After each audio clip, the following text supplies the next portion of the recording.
ప్రపంచమంతా మోడీ వైపు చూస్తుంది. ఎందుకయ్యా అంటే వరుసగా మూడోసారి భారతదేశ చరిత్రలో ఒకప్పుడు ఇప్పుడున్నటువంటి పాలకులకి చిన్నప్పటి రోజుల్లో విని ఉంటారు. వాళ్ళు యుక్త వయసులో ఉన్నప్పుడు ఓ ట్రంపో ఒక బైడెనో యుక్త వయసులో ఉన్నప్పుడు వినుంటారు. అక్కడ కాంగ్రెస్ పార్టీ వరుసగా గెలుస్తూ వస్తుందని. లేకపోతే ఫ్రాన్సో బ్రిటనో ప్రపంచంలోని ఏ దేశం వాళ్ళైనా సరే అప్పుడెప్పుడూ అధికారంలో ఉండేదట కాంగ్రెస్ వరుసగా అన్నట్టు.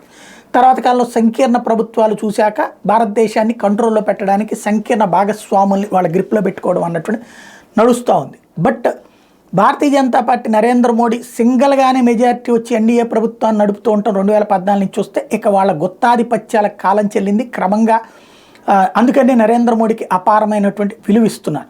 ఈ దఫా ఎన్నికల్లో నరేంద్ర మోడీ పని అయిపోతుందని భావిస్తే మొన్న జరిగిన 4 రాష్ట్రాల ఎన్నికల ముందు వచ్చినటువంటి సర్వేలు చూస్తే ఒక్కటి మాత్రమే బీజేపీకి, అది రాజస్థాన్ మాత్రమే అవకాశం అన్నటువంటిది అన్ని సర్వేలు తేల్చినాయి.